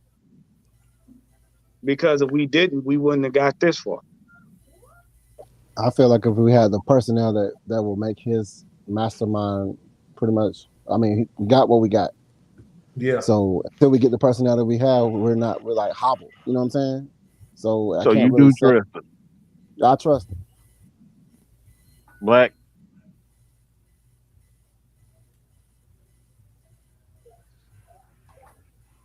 No, he don't trust him. And Yeah, I trust him. all right, Night Rider. I'm losing trust, but I still trust him. Like you said, he ain't really got the personnel that he really want. He just going with what he got. But shit, the man won a Super Bowl for a reason. So shit, well, hell, I ain't got no choice but to trust him. So with that being said, you hear what you guys just said. 2 guys, 3 guys said almost the exact same thing. He doesn't have the personnel. Mm-hmm. So if he doesn't have the personnel, why would he be aggressive? I get what you're And saying. why wouldn't he give these guys the opportunity? Because if you trust him as a coach, why would he, as a guy that's been in the league, as a Super Bowl contender, and he a Super Bowl winner, and he played with Bill Belichick. Bill Belichick gave him the keys to his defense. He said, Dean, go do your job. I totally trust you. Won a Super Bowl. The Ravens said the same thing. Here, Dean, here are the keys to this defense. Go win me a championship. So if he's done that for 2 Hall of Fame coaches and 2 great organizations, why is he not doing the same thing with this Atlanta Falcons team? That's the question. And I can answer part of that. One thing I have noticed is, and this is what frustrates people about Dean Pease. Dean's not gonna open up his playbook on them plays he knows that he used to run with the personnel. Like I said, 1, because of the personnel. Number 2, if you notice, when Dean sees our defense not executing, he scales back what plays he allows them to do. If you notice, in the games when our defense is dominating, Dean opens that playbook up a little bit more. And the defense eats and eats and eats because he knows everybody's locked in and they're executing. The games where we're not executing, Dean scales it back. And that's why a lot of people look and say, why is he playing so conservative? He's not playing conservative because he hates to lose on big plays. He knows they're not mentally in it and they're not executing. So he can't put the plays out there he really wants to put to really run over a team. Because their head's not in it. If you watch that Washington game, as long as we were getting at the quarterback, he'll open his play and it'll keep going and keep going. The minute they start doing misdirection and everybody bouncing around like marbles, the next play the next time we have to be on the field, he scales it back. If you pay attention to it, he basically coaches based on how they perform on the field in game. His adjustments is based on their execution. And if they're not executing, it's like a great passer. It's like a great NBA passer. If I keep passing you this motherfucker, you keep shooting that bitch on the side of the backboard, you think I'm gonna keep passing it to you? Oh, hell no. I'm gonna say this. I trusted him up to the halfway point of this season. And it ain't that I don't trust his knowledge. I don't trust that I don't trust his trust in the guys he got. And I know y'all saying he don't have the personnel. I disagree. AJ Terrell is a press corner. He does let AJ have a little freedom. I do see that. He does let AJ decide sometimes when he wants to press or when he wants to come up or when he wants to give him a little more space. So I do see that. But I do think he has the personnel. I'm going to bring up a few things here, a few points. First of all, remove Michael Walker ass from out the middle and put Trent Anderson. Please, Come on, Black. You can't say he trusted me, then say we gotta have move Michael Walker. No, I say he don't trust him. But that's what I'm saying. Because he continued to play Michael Walker over Troy Anderson. That's why I don't trust him. Dean Marlowe is gone because in that first Panthers game, Dean Marlowe gave up a big play. And what big play for that game? What does Dean Pease despise more than anything on defense? Giving up them big not plays. Want to give up big plays. That's why he has those guys play off so much. But now, let's go to the Chicago game against Justin Fields for whatever reason, I don't know. But most of that game, those guys were playing up. You didn't see so much space being given up most of that game. There were points in the game where he did back off. But for most of that game, he allowed those guys to come up and take away some of that space. They were playing 5 yards off the ball most of that game, up on the outside and in the slot. That's largely due to Justin Fields being complete ass. And like we've been telling everybody, Justin Fields still need to prove to everybody that he can throw the damn ball.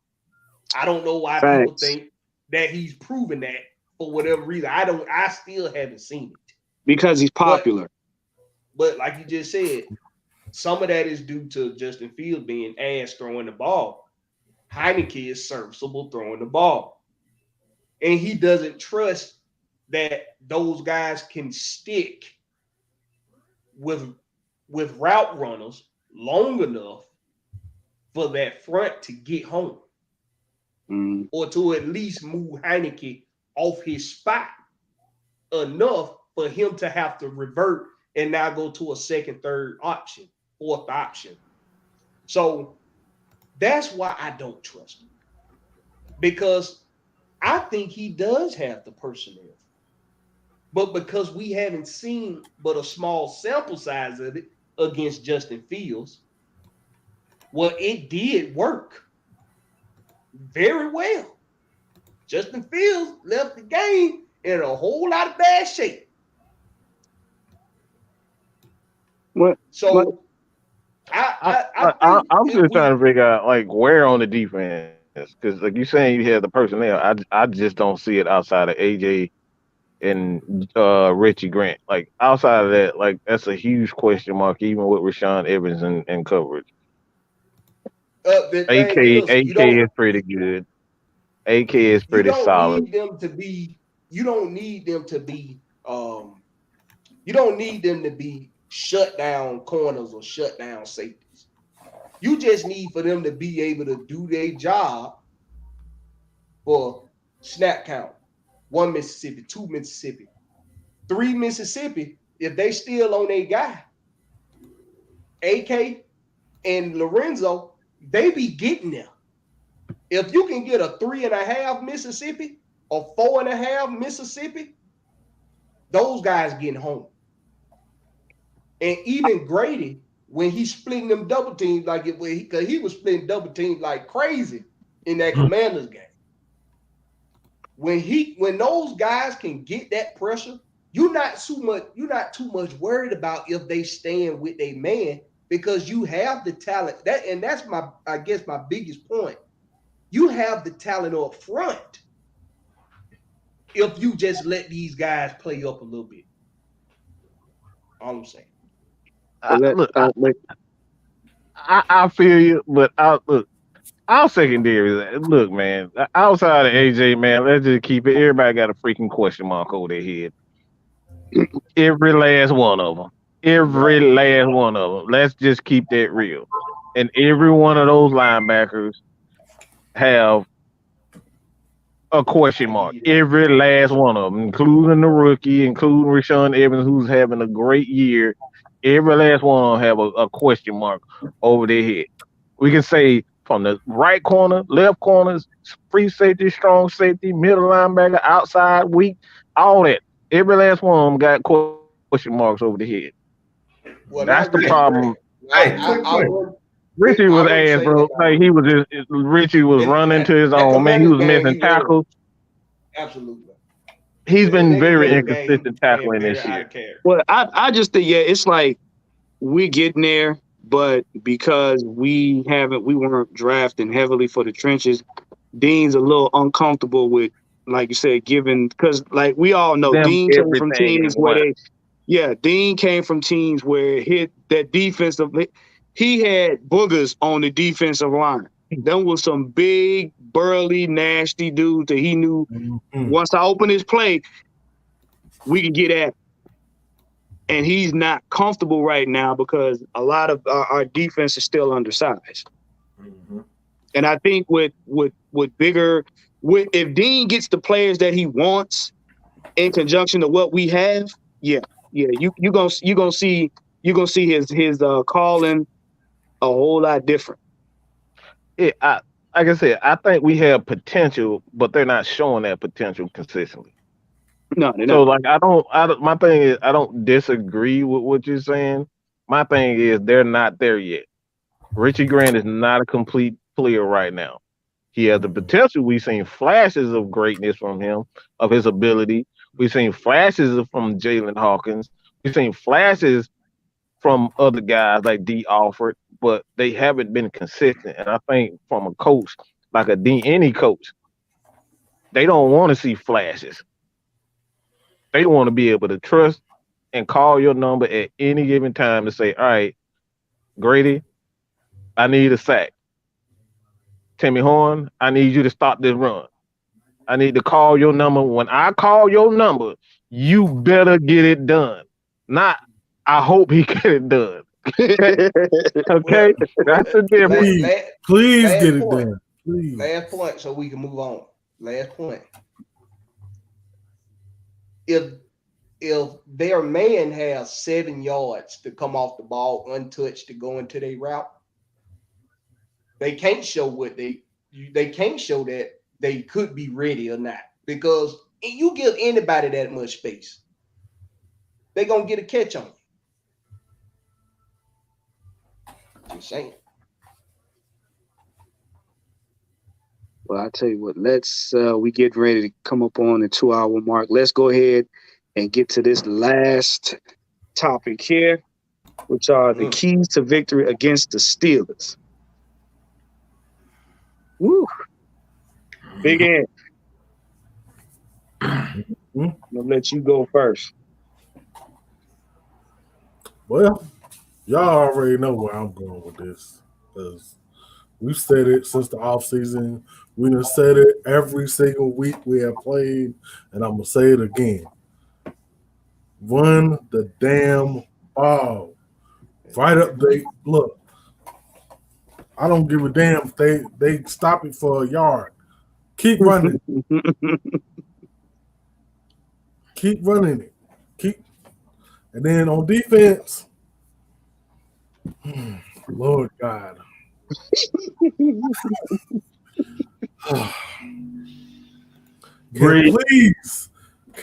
Can somebody please stop anything up the middle?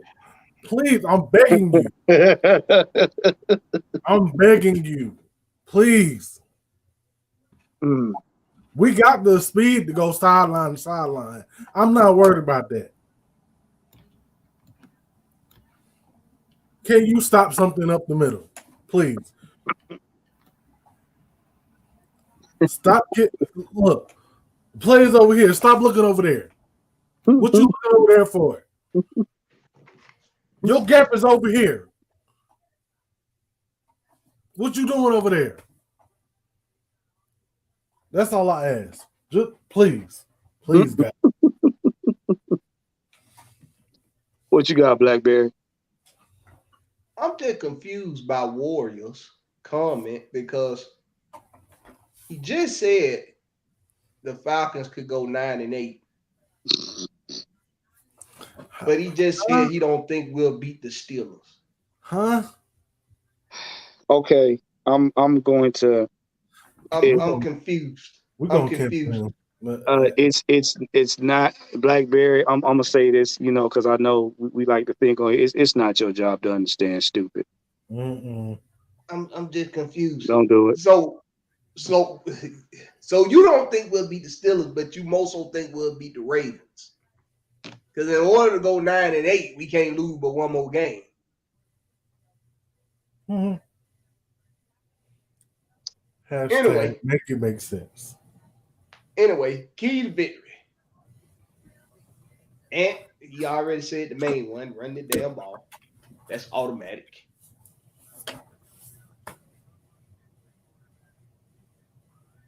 My second key to victory. Make a damn tackle. I mean, Mike is absolutely right. The tackling was atrocious against the Commanders. It was abysmal. Whatever other big word in the dictionary, that means sorry as hell. Flabbergasting. Disgusting. Abomination. Horrendous. Pepto-Bismol. It was gross. Indubitably grotesque. Absolutely phantasmagorical. Run the ball. And I heard and I saw somebody on Twitter after the game say it was so slippery out there they was missing the tackle. That's bruh. Shut up. Whoever that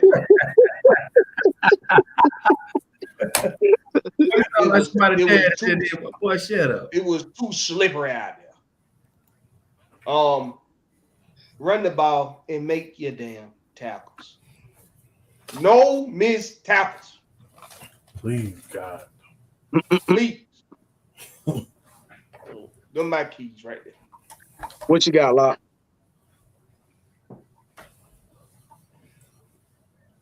All right. Keys to victory. I mean, y'all pretty much touching on everything right now. We always talk about making those adjustments, those in-game adjustments. Go with what's working, and if it's not working, go into your bag and pull something out.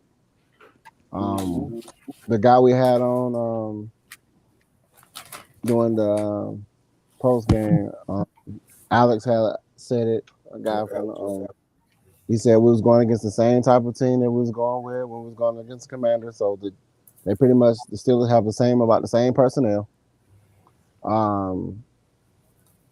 We just got to pretty much like it was.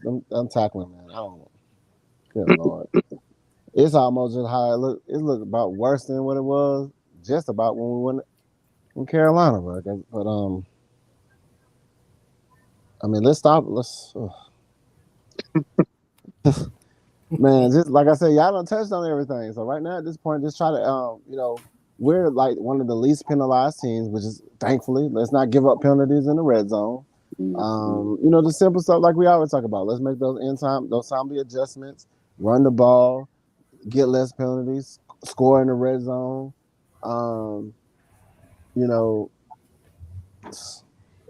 Play all 4 quarters of football. It's the same stuff.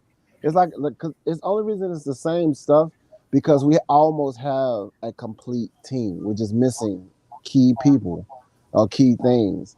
But I feel like once we go get, past this, cap debacle, and I feel like we get the people that we need, then those people with potentials that Mike said got a question mark, they're going to be able to do just their job. I think we don't have people that They're just doing their job solidly, and executing consistently.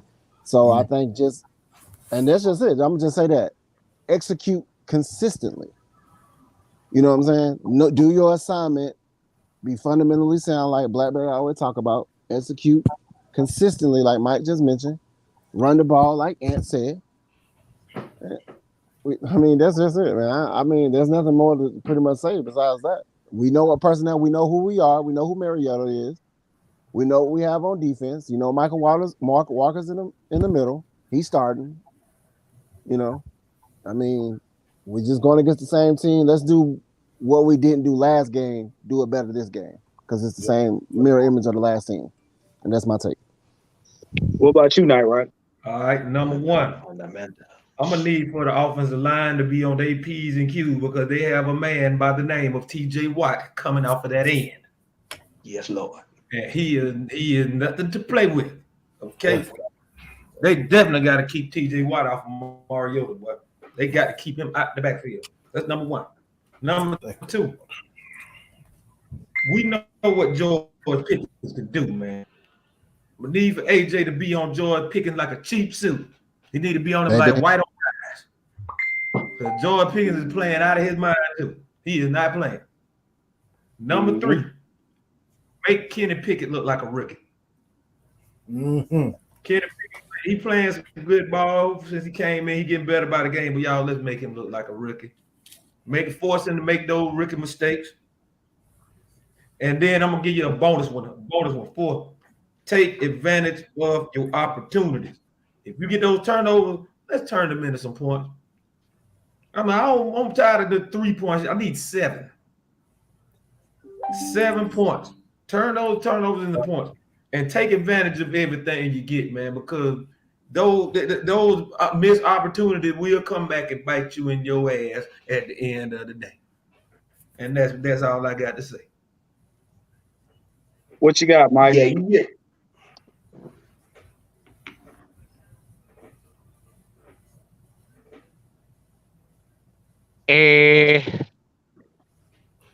What's up with your OG?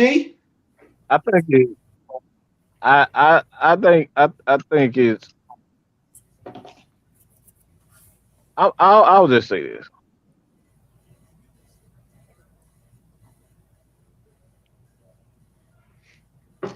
I'm gonna need Michael Walker.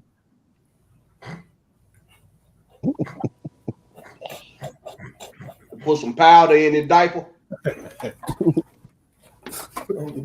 I'm gonna just need him to just be consistent.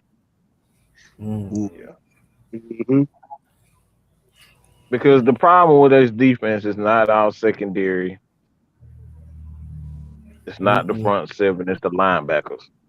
We've had very inconsistent players with our linebackers.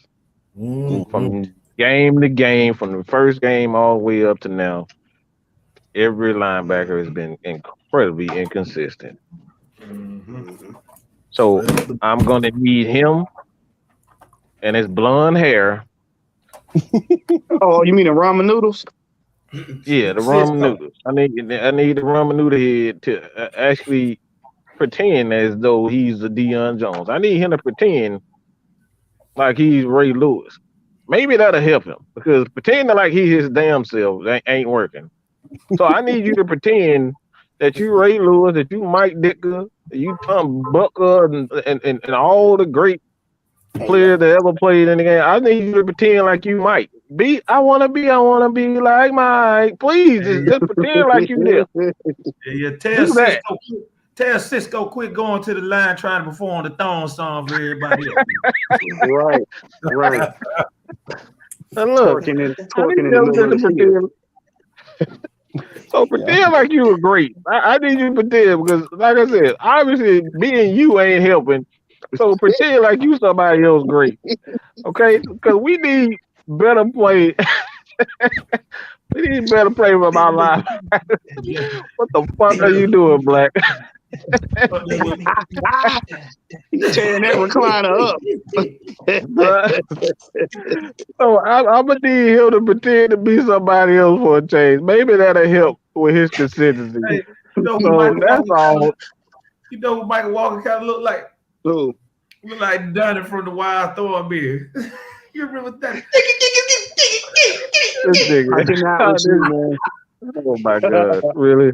Well, look. So that's So, all. I guess when he got Consistent blonde things hair, that I'm not.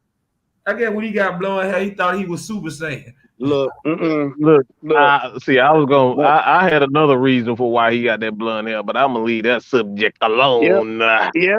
That look good for your See, boyfriend. yeah. Yeah, we But my key to victory is gonna be like this. Number one, do your job. Do your job. Number two, run the damn ball. And run it again. And run it some more. Dylan. Yeah. Dylan. Five fish. Give us a mouth. Give us a mouth. Give us a mouth. Run it Give us a mouth. Hey, Michael Walker, sit down. Run him the ball. Now, defense. I'm gonna need y'all to control the line of scrimmage. You know they're gonna Get at the quarterback. And I'm gonna need y'all to put Michael Walker on the outside. Yeah, outside No, of the please field. ask. Put him on the out. All you do is bench. C-man tackle. That's your job. C-man tackle. We don't need you to think. Nope. Offense. On the end of the bench. Shit. Offense. If TJ Watt is on the field, y'all need to run right at him. Don't leave him alone. Run right at him. Mm-hmm. Give him the business. If he the baddest man on the team, give him the business. And for God's sake, score in the red zone. Hey, man. Thank you. In the red. Look, who need to have limited appearances this game? Say it again. God. Say that with your chest. If y'all man. march them down the field, march them past the goal line. I'm telling you, not to the 4-yard line. Right. Don't get down there and forget how to score. Score in the red zone. And last but not least, stop getting penalties after a good drive. If Cordero run it 75 yards and get stopped at the 76, don't get a penalty. Sit your ass down.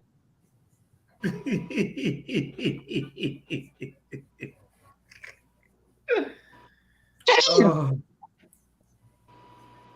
That's my take, man. That's it. I'm done. And one more.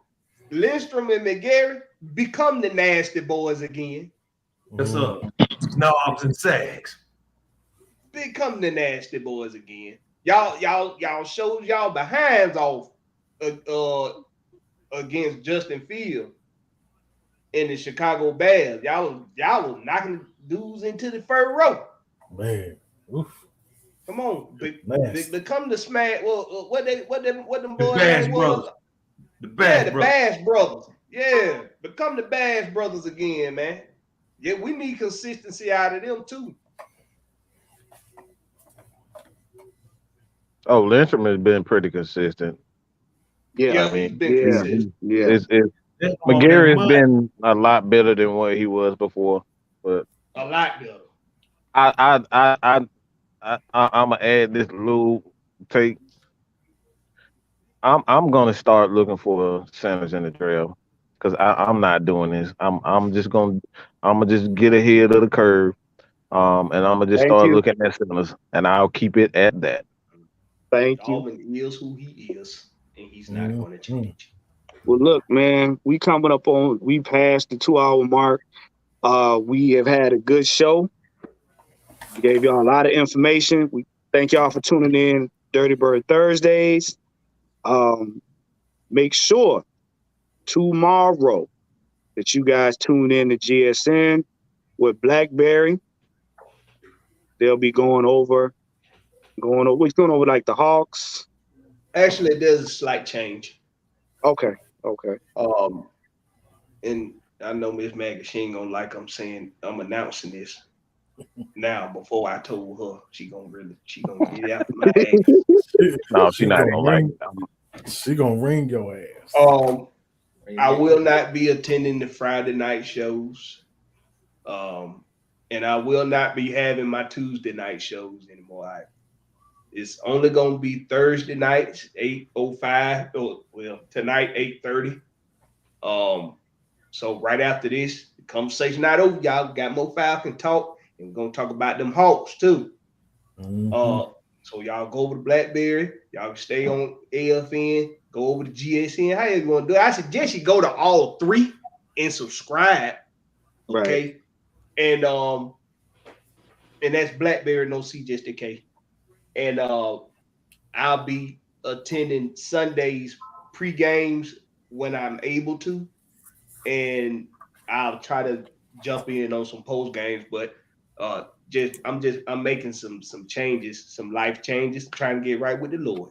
So I'm gonna be dedicating more time to God, and by doing that, I have to sacrifice some things that I like. Don't be mad, Mike. Hallelujah, Jesus. Don't be mad.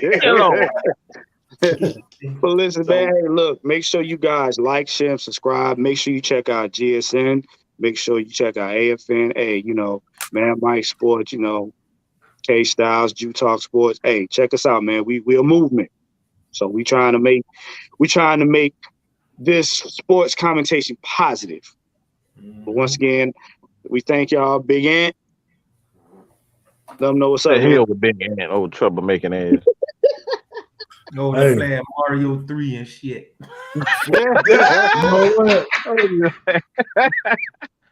Mario 3 right now.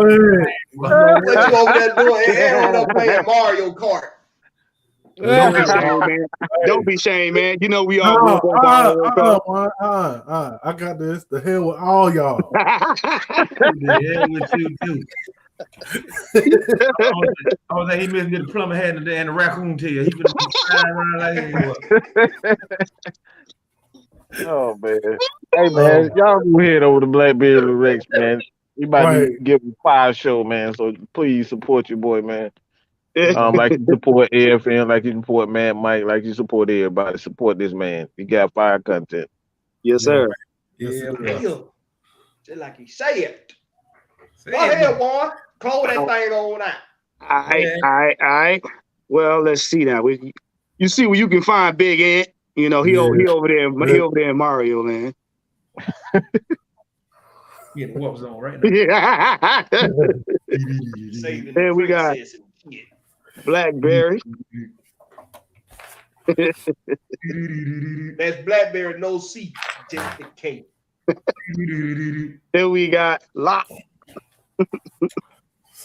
Yeah, stupid.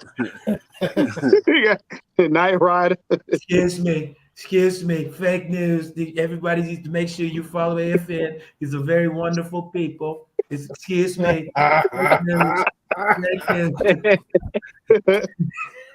Hey man. Truck, you planning on running for Atlanta Falcons in 2023? If so, I'm not coming to the game. Excuse me, D-Led, excuse me, fake news. Nobody cares about the 2024. I have Kanye as my vice president. He's a very wonderful person. And CNN is fake news. They tried to give me the virus. He's my very, very dear black friend. He's a very good people. Coach, Trump, that news makes me kind of constipated. Hey,